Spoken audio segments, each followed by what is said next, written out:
Hello दोस्तों, आज मैं एक न्यू सीरीज को एक्सप्लेन करने जा रहा हूं। जो ये कहानी शुरू होती है एक नरेटेड वॉइस से, जो कि हमें पास्ट में गुजरे एक बेहतरीन वॉरियर की स्टोरी बताती है। वो वॉरियर अपनी यूनिक मार्शल आर्ट्स स्किल्स में इतना ज्यादा माहिर हो चुका था कि उसको ग्रेड 4 फैमिलीज भी हरा नहीं पा रही थी। तभी कहानी प्रेजेंट में शिफ्ट हो जाती है, जहाँ हमारा हीरो लूफी कुवाई उस बूढ़े नरेटर से कहता है कि तुम पिछले 2 घंटों से पोएट्री करे जा रहे हो, बजाय इसके कि तुम मुझे हिस्ट्री के बारे में बताते। तो इसीलिए लूफी कुवाई वहाँ से जाते हुए उसे सिर्फ एक सिक्का देता है। वो ओल्ड मैन ये देखकर फौरन लूफी कुवाई का रास्ता रोक कर कहता है, क्यों ना मैं तुम्हें एक और नई स्टोरी सुनाऊं, एक ऐसे लड़के की स्टोरी जो कि कुछ अमेजिंग पावर्स हासिल करने के लिए कुछ टेक्निक्स परफॉर्म कर रहा था, पर उन्हीं टेक्निक्स की वजह से बेहद बीमार हो गया, जिसके बाद वांग फैमिली ने उसे अपना बंदी बना लिया। ये सब सुनने के बाद लूफी कुवाई कहता है, रहने दो, मैं इस बारे में पहले से ही जानता हूँ। और ये कहते हुए वो अपना छाता उठाकर वहाँ से चला जाता है। नेक्स्ट सीन में हम देखते हैं एक ओल्ड मैन जो कि सबसे कह रहा था, ध्यान से चलो वरना आप लोग फिसल जाओगे। और अगले ही लम्हे हम देखते हैं कि वो जनाब खुद ही फिसल कर गिर जाता है, जिसकी वजह से उसका छाता भी टूट गया था। लूफी कुवाई ये देखकर फौरन जंप करके उस छाते को अपनी स्वॉर्ड से अटैच कर लेता है। वो ओल्ड मैन लूफी कुवाई के इतने स्मूथ मूव्स को देखकर काफी ज्यादा शॉक हो जाता है, पर लूफी कुवाई उससे कोई बात ना करते हुए बस स्माइल के साथ अपना छाता उसे देकर वहाँ से फुर हो जाता है। अब हम देखते हैं कि लूफी कुवाई अपने मास्टर की बात को याद कर रहा था, जिससे हमें मालूम हो जाता है कि लूफी कुवाई ये लैंड सिटी एक मिशन पर आया है और उसका मिशन उसी बीमार लड़के को बचाना होता है, जिसे वहाँ फैमिली ने अपना बंदी बना लिया था। यहाँ पर हम देखते हैं कि लूफी कुवाई के अलावा भी 2 और लोग उस लड़के को वहाँ फैमिली से हासिल करना चाहते हैं। ये 2 लोग, जिनमें से एक लड़के का नाम फैंग जाओ जुन है और कैरियर में बैठी लड़की का नाम यू गोंग है। ये दोनों पैलेस ऑफ लर्निंग के स्टूडेंट हैं। इनको भी सेम मिशन उनके मास्टर ने दिया है जो लूफी कुवाई का है, पर फैंग उस लड़की को बचाना नहीं चाहता था क्योंकि वो लड़का जी फैमिली का बेटा है। पर यू गोंग उसे डंपलिंग से मारकर कहती है कि ये मास्टर का हुक्म है, जिस वजह से फैंग उस लड़के को बचाने के लिए मान जाता है। अब हम देखते हैं कि वांग फैमिली के सोल्जर्स उस लड़के को एक बग्गी में लेकर जा रहे थे और उस लड़के का नाम ये जिंग है। तो लूफी कुवाई को उन सोल्जर्स के आने का मालूम हो जाता है और वो बड़ी तेजी के साथ छतों पर से होते हुए उस कैरियर की तरफ जाने लगता है और उसके भागने की वजह से बारिश के पानी के छींटे उन वांग फैमिलीज के सोल्जर पर गिरते हैं, जिस वजह से वो सोल्जर्स अलर्ट हो जाते हैं और ऊपर छत की तरफ देखने लगते हैं। इसी मौके का फायदा उठाते हुए लूफी कुवाई उस कैरियर के अंदर चला जाता है। उन सोल्जर्स को पता भी नहीं चलता। अब सोल्जर्स आगे बढ़ने लगते हैं, तभी हम कैरियर के अंदर का व्यू देखते हैं, जहाँ पर लूफी कुवाई इन दोनों सोल्जर्स को मारकर बेहोश कर देता है, जो कैरियर के अंदर उस लड़के का ध्यान रख रहे थे।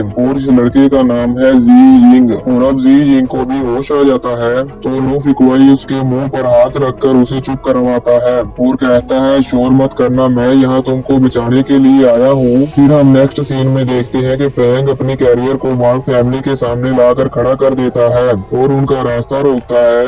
उसे देखकर वो सोल्जर्स भी अलर्ट हो जाते हैं और अपनी अपनी स्वॉर्ड्स बाहर निकाल लेते हैं। ये देखकर आसपास के लोग छुप जाते हैं, तो फांग बड़े स्टाइल के साथ कैरियर से नीचे उतरता है। तो वांग फैमिली के सोल्जर्स का लीडर उसे कहता है, तुम कौन हो और तुम्हारी हिम्मत कैसे हुई वांग फैमिली के कैरियर का रास्ता रोकने की, अपना नाम बताओ। तो फैंग कुछ कहने ही वाला होता है कि तभी यू गोंग उसे डंपलिंग मारती है और कहती है, तुम जो भी बोलने वाले हो सोच समझ कर बोलना। तो फैंग कहता है, ठीक है, और इसी के साथ वो उन सोल्जर्स पर हमला कर देता है। तो उन सोल्जर्स का लीडर उसका सामना करने लगता है, पर फैंग बहुत ज्यादा पावरफुल है और वो लीडर उसके 2 वारों को भी रोक नहीं पाता और पीछे आकर गिरता है। तो फैंग उसे बताता है कि मैं पैलेस ऑफ लर्निंग से हूँ और मेरा नाम फैंग है। उसकी ये बात लूफी कुवाई भी सुन लेता है और कहता है, पैलेस ऑफ लर्निंग, आखिर ये यहाँ पर क्यों आया है। और वो सोचते सोचते जी जिंग के ऊपर गलत जगह पर पाँव रख देता है। तो जी जिंग को इससे बहुत दर्द होता है और वो अपने आप को चिल्लाने से बहुत मुश्किल से रोकता है। उसकी ऐसी हालत देख कर लूफी फिकवाई उसे कहता है बोलना मत, मैं तुमको यहाँ से बचा कर ले जाऊंगा। तो जी जिंग उसे इशारा करते हुए धीरे से बोलता है तुमने मेरे ऊपर पाँव रखा है। तो ये देखकर लू फिकवाई जल्दी से अपना पाँव हटा लेता है और कहता है सॉरी सॉरी, मुझे माफ करना। तो जी जिंग उसे कहता है जल्दी करो और चलो यहाँ से। और फिर लू फिकवाई जी जिंग को अपने कंधे पर उठा लेता है। तो अब हम कैरेज के बाहर का सीन देखते हैं जहाँ पर सभी सोल्जर्स फैंग का सामना करने के लिए उसे चारों तरफ से घेर लेते हैं। तो यू गोंग फैंग को कहती है केयरफुल रहना। तो फैंग कहता है आप मेरी फिक्र मत करो और जाकर जी जिंग को देखो। और फिर फैंग उन सोल्जर्स के साथ फाइट करने लगता है और उनमें बहुत जबरदस्त फाइट होती है। फैंग उन सब सोल्जर्स पर भारी पड़ रहा था और इनके दरमियान काफी अमेजिंग फाइट हो रही होती है। अब इस मौके का फायदा उठाकर लू फिकवाई जी जिंग को लेकर वहाँ से भागने लगता है। उसे वहाँ से भागते हुए फैंग भी देख लेता है और यू गोंग को बताता है कि जी जिंग भाग रहा है। तो अब जैसे ही लू फिकवाई जी जिंग को लेकर छत पर पहुँचता है तभी उसके सामने एक लड़की आ जाती है। और दोस्तों इसी लड़की का नाम यू गोंग है जो फैंग के साथ आई है। तो यू गोंग कहती है मुझे लगा ही था कि उस गैरेज में कोई और भी है। तो लू फिकवाई उसे कहता है तुमने मुझे पकड़ लिया लेकिन मैं अभी भी अपनी स्पीड बढ़ा सकता हूँ। और वो वहाँ से दूसरी तरफ भागने लगता है। तो यू गोंग भी उसका पीछा करती है। अब लू फिकवाई कुछ देर भागने के बाद जब अपने सामने देखता है तो वो लड़की फिर से वहाँ पर उसके सामने होती है। तो अब लू फिकवाई अपने पास पड़े एक लकड़ी के पीस को किक मारकर उस लड़की की तरफ हिट करता है ताकि वो डिस्ट्रैक्ट हो जाए और लू फिकवाई यहाँ से भाग सके। पर वो लड़की उस लकड़ी के पीस को वापस लू फिकवाई की तरफ ही हिट कर देती है। तभी लू फिकवाई वहाँ से भागने लगता है और वो लड़की भी उसका पीछा करती है और उसके सामने आकर खड़ी हो जाती है और कहती है तुमने अभी अच्छा मूव यूज किया लेकिन फिर भी ये मुझसे बचकर भागने के लिए काफी नहीं है। तो लू फिकवाई मुस्कुराते हुए कहता है अच्छा ये बात है, तो फिर तुम मेरी इस टेक्निक को देखो। और फिर वो बड़ी तेजी के साथ भागते हुए अपने बहुत सारे क्लॉस बना लेता है और यू गोंग के ऊपर से गुजर जाता है। यू गोंग ये समझ ही नहीं पाती कि इनमें से असली कौन सा है और यू गोंग हैरान होते हुए कहती है ये लड़का जी फैमिली के कुंफू को जानता है। तो भागते भागते ये जिंग लू फिकवाई से कहता है तुम हमारी फैमिली के कुंफू के बारे में कैसे जानते हो। तो लू फिकवाई उसे कहता है मेरे मास्टर ने मुझे ये सिखाया है, उनकी फैमिली का नाम जी फैमिली है। और फिर लू फिकवाई जी जिंग की पावर को एब्जॉर्ब करने लगता है। तो जी जिंग उसे कहता है क्या तुम मेरी पावर को एब्जॉर्ब कर रहे हो। तो लू फिकवाई उसे कहता है मैं तुम्हें बचाने की कोशिश कर रहा हूँ, क्या तुमने नोटिस नहीं किया कि अब तुम बिल्कुल सही से बात कर पा रही हो। अब वो दोनों एक पुल पर आ जाते हैं। तो लू फिकवाई उसे अपने कंधे से उतार देता है और कहता है तुम अब अपनी बॉडी को अच्छे से हिला पा रही होगी। और कहता है अब तुम शहर से बाहर आ गई हो और अब तुम सेफ हो। तो जी जिंग उसे कहता है आज तो तुमने मुझे बचा लिया, मुझे बचाने के लिए तुम्हारा शुक्रिया। तो फिर लू फिकवाई उसकी तरफ एक लॉकेट जैसी चीज फेंकता है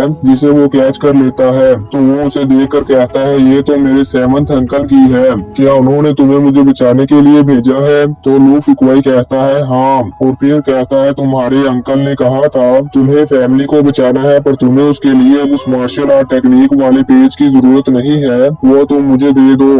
तो फिर जी जिंग अपने पाँव के पास एक पेपर को निकालता है और उसे लू फिकवाई को दे देता है और कहता है मेरे सेवंथ अंकल को बताना कि मैं उनसे बहुत निराश हूँ। और वहाँ से जाने लगता है। तभी वो पीछे मुड़ता है और लू फिकवाई से कहता है तुम इस कुंफू को मत सीखना वरना तुम भी मेरे जैसे हो जाओगे। फिर वहाँ से चला जाता है। लू फिकवाई उसकी ये बात सुनकर कुछ सोच ही रहा होता है कि तभी वहाँ पर फिर से वही लड़की आ जाती है और उसे कहती है तुम्हारा वो क्लोन बनाने वाला मुंह काफी अच्छा था। तो लू फिकवाई उसे कहता है कि आखिर इतनी ज्यादा बारिश वाली रात में तुम मेरा पीछा क्यों कर रही हो। तो वो लड़की उसकी तरफ आने लगती है। तो लू फिकवाई उसे कहता है तुम जिस लड़के को ढूंढ रही हो वो यहाँ पर नहीं है। तो वो लड़की कहती है मैं उस लड़के को नहीं ढूंढ रही, मैं तो तुम्हें ढूंढ रही थी। तो लू फिकवाई उसे कहता है क्या तुम मुझे पकड़ना चाहती हो।